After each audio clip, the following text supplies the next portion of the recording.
From the great Pacific Northwest, in the shadow of Mount Olympus, well met wherever you may be, from the fields of Elysium to the frigid gates of Helheim, I'm Merv Gnomon, and we are Realm Walking.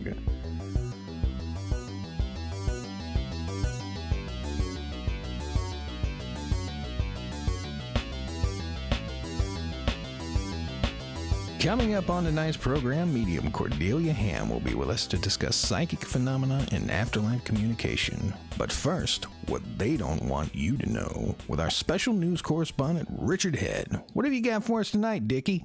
A Kendall County, Texas man comes forward with dark prophecy witnessed in flame. J.D. Breckway, a 63-year-old Kendall County native, says it was just his typical third Friday of the month. Forced the streets of myself. I spend most of the month piling up all the tree stumps and dead leaves, and I burn them all together with my grocery plastics. Keeps me from filling up the garbage can. Gets me out of the house, and the fumes are cheaper than liquor. But this night turned out to be anything but typical. He was a spiky horny bird dancing in and out of the flames, but he spoke with the voice of angels, all pretty but loud. Then like when your mama catches you scribbling in church, she said that when the eighth eye is opened and the last tongue nigh stale, the unborn will walk amongst us once more. Water will not cleanse, food will not sustain, but we shall want no more. We asked Mr. Breckway what he thought this prophecy meant. He said, quote, "I have no idea, but I know that gas is high, and I'm ready for a change." Mr. Breckway was fined $350 for lighting a fire during a burn ban. Police are on the lookout for the most unusual suspect following a reported mugging in Kokomo, Indiana, early Wednesday. Local resident Daryl Coleman reported the robbery to police just before 4 a.m. According to the police report, Coleman was walking home after his shift ended at the corner store. Shortly after leaving, Coleman claims he was accosted by what he described as a damned Bigfoot. Coleman says the creature stepped out of the bushes along the sidewalk, brandishing a pistol in a very threatening manner. Coleman says the creature then grunted and gestured for him to give up his wallet. After giving the Sasquatch his wallet, it didn't grunt it again and gestured for his cell phone. Coleman then gave it to the beast and it bounded back into the darkness, disappearing, almost as if it never existed in the first place. Police searched for the suspect using canine units, but couldn't find a trace of him in the area. The suspect is described as large and muscular, standing roughly between 6 and 9 feet tall and covered in matted dark reddish hair. The monstrosity is considered armed and dangerous, and possibly magical. Investigators are asking anyone in the public with information about the incident to contact the police or sheriff's department. We'll be right back with Miss Cordelia Hamm. You know, friends, it's my opinion that the Tye Corporation makes some of the best products you can find on the market, and they've done it again with the Radio Shetty. The Radio Shetty is one of the Tye Corporation's best functioning radios, and it's packed full of great features. It has full digital controls, an alarm clock, a sleep timer, an 18-inch machete blade, and a headphone jack. Up to 2 stations can be saved to memory on each band of the Radio Shetty, and the audio quality from the 3-inch speaker is unmatched by any modern radio. The Radio Shetty has built-in weather bands, so you can stay current and up to date on all atmospheric conditions. The special impedance alert feature sounds an alarm to notify you of the next looming disaster. The alarm is a piercing 125 decibel shriek that will even conveniently sound at night to wake you up if there happens to be such a looming disaster. Additional features include adjustable bass and treble controls, lighted display, combination 600-1000 grit whetstone, and rotary tuning knob. And of course, the Radio Shetty operates via hand crank, just like all other Tye Corporation products, so you never have to worry about batteries ever again. So what are you waiting for? Contact the Tye Corporation and get your Radio Shetty today.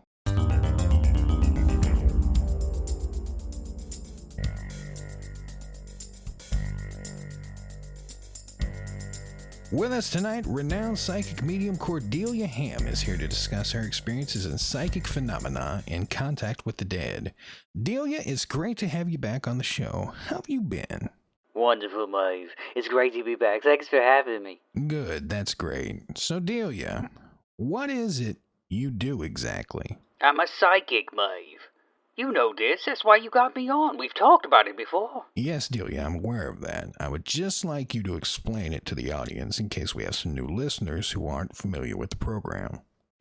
Dead people tell me stuff, and I tell it to other people. Living people? Most of the time, yeah. So along with delivering messages to living relatives of the dead, you also relay messages in the spirit world? Is that correct? Yeah. So, essentially you're the phone operator of the afterlife. It's more like social media for dead folks. Now that's interesting. What type of things do the dead tell each other, Delia? Well, they talk about where they've been. Since they've died? Well, yeah, who they've haunted and announcing when a celebrity shows up. Politics. Politics? Hold on a second. The dead talk about politics? Oh, yeah, more than the living.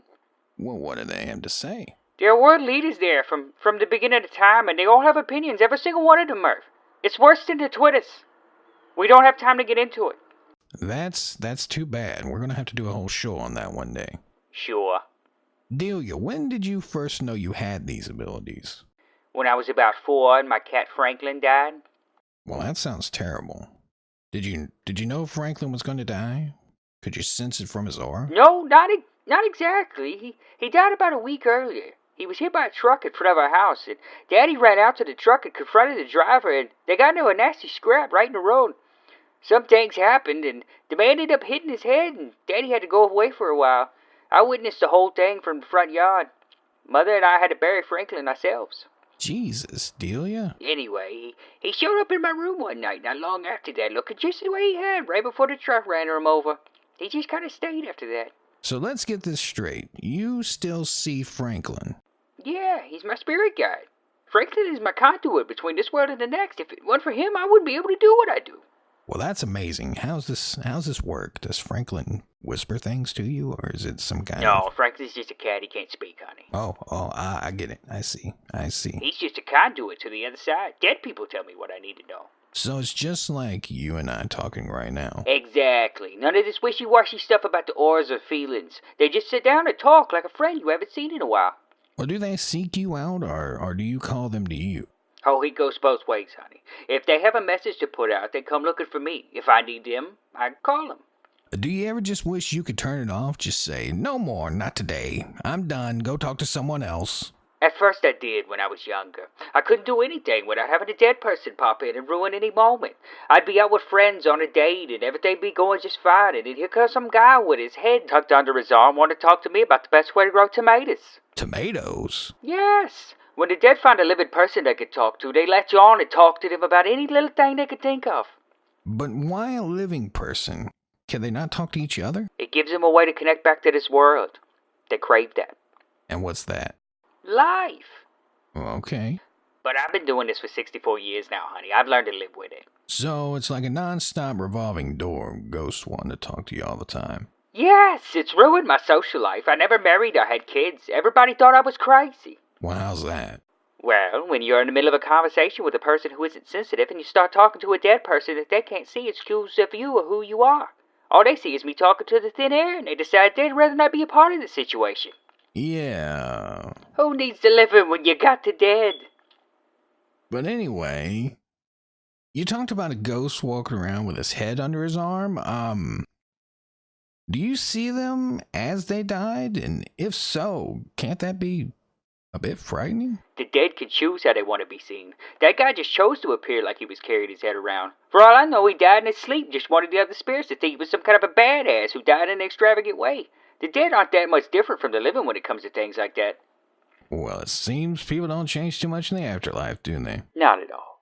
When exactly was it you decided to start doing this for a living, Delia? I started giving readings professionally sometime around 70. I'm not exactly sure on the dates anymore, Merv, but before that I gave free readings all the time. So these people would seek you out for your talents? Some would, but sometimes, though, I'd be sitting on the front stoop smoking a cigarette, and a random person would walk by with a spirit following behind him trying to get their attention.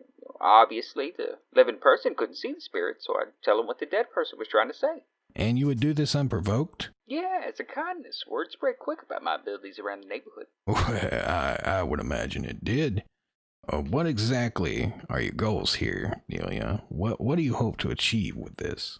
I just know that I can speak with the dead, and I like the idea of helping them communicate whatever it is they need to say. If you could see the joy it brings to be able to communicate with someone on this side, you'd understand. There aren't that many people who can do what I do. When you think about it, the dead are the most underrepresented portion of our society. They literally have no voice to speak for themselves. I have been chosen, whether I like it or not, to be that voice. So really what I have is a gift for both the living and the dead. I figure why not share it with everyone? Well, how do your readings with your clients usually go? Well, after a client contacts me for a reading, I run all the details through Franklin. Really? He's my supernatural secretary. Everything goes through him. He bridges the gap for me to find who I need to contact on the other side. So Franklin's like Toby, my producer, right? Yeah, but he's dead. And he's a cat. Franklin knows the ins and outs of the other side, so he gets the job done no problem. Once Franklin finds who we're looking for, the communication can then begin. Go on.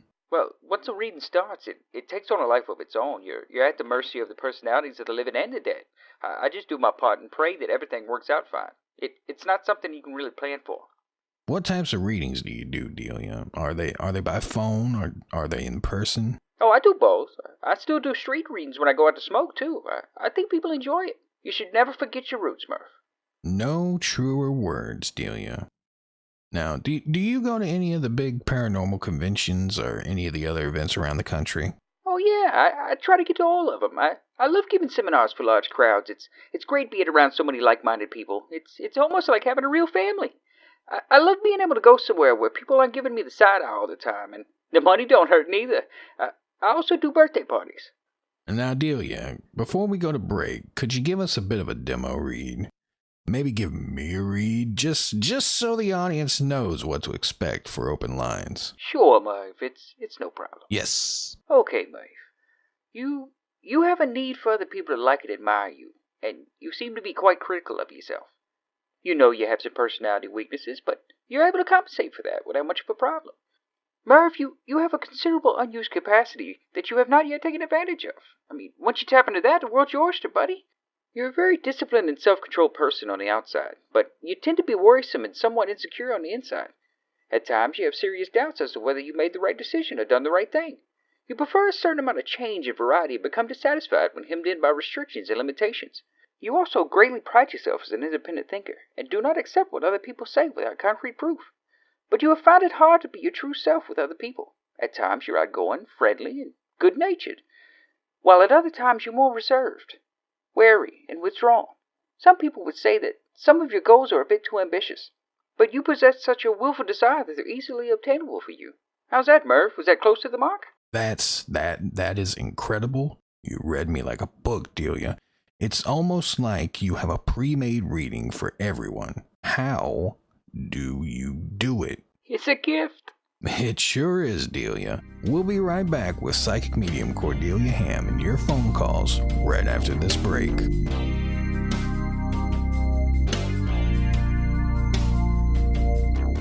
Looking for the latest show updates? Or would you like to connect with other fans of the show? Follow Realmwalking on Twitter.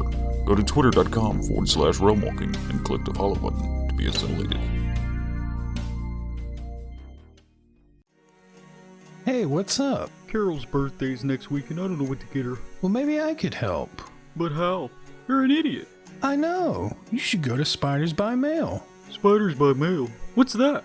It's a place where you can send spiders by mail to anyone, anywhere in the world. You just choose from any of the 4,000 species they're guaranteed to have in stock, decide on what type of gift wrapping you want, and then enter the number off of your or someone else's major credit card. Whoa, is that easy to send spiders by mail? You bet.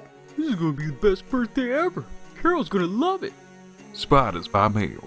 There's a spider for every occasion.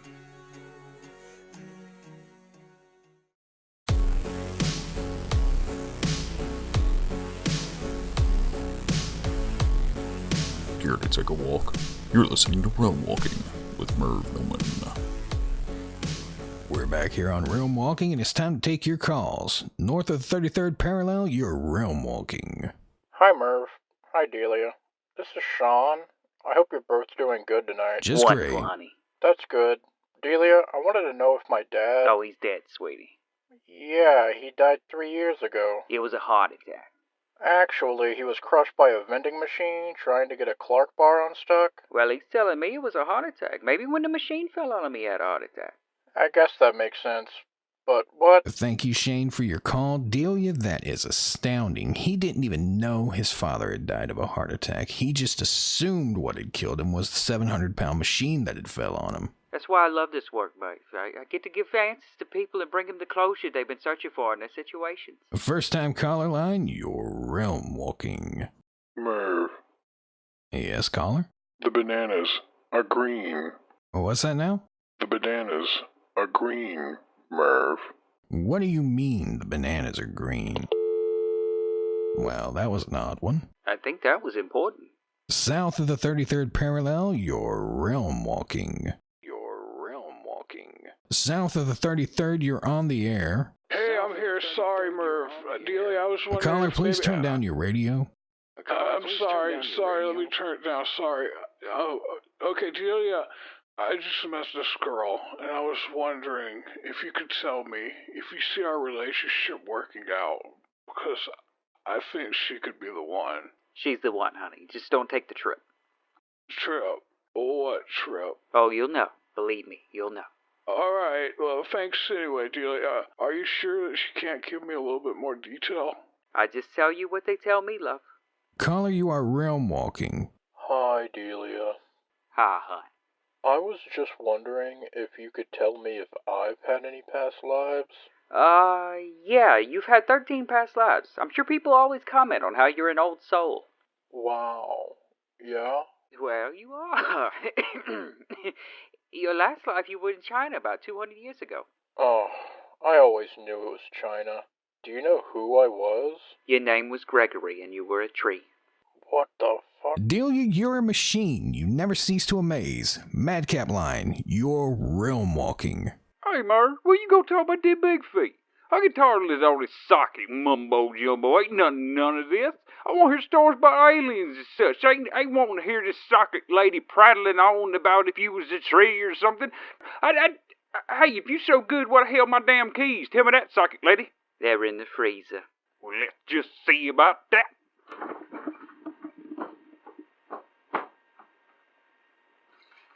Oh, hell no, Merv, you ought to be ashamed of yourself having this devil nonsense on your show. I ain't having to wash my hands of the whole damn thing. South of the 33rd, you're realm walking. One of our great truck driving listeners. You know it, buddy. Name's Dan. I was wondering if maybe... Where you headed tonight? Yeah, got a load of packing peanuts that need to get to Norfolk in the morning. Well, that sounds exciting. Did you have a question? I sure do, Miss Delia. I just wanted to know if you could tell me if Darnell's all right. No, Shug, he's dead. No kidding. You mind telling me what happened to him? A vending machine fell on him. What are the chances? Now, wait a minute, Delia. Didn't we have a caller with a vending machine-related tragedy already? Are you just recycling readings? Now, Merv, I would never. The man from earlier was trying to get a clock bar. Darnell was trying to get his Agnite. Oh, I know that, Delia. I'm just trying to rattle your cage. Keep you on your toes. I know, Merv. I'm psychic. Well, you sure are. And let me tell you, Delia, this has been fun, but it's time to wrap things up. Go ahead and let the listeners know how to get in touch with you. You can find me on the Facebook and the Twitters.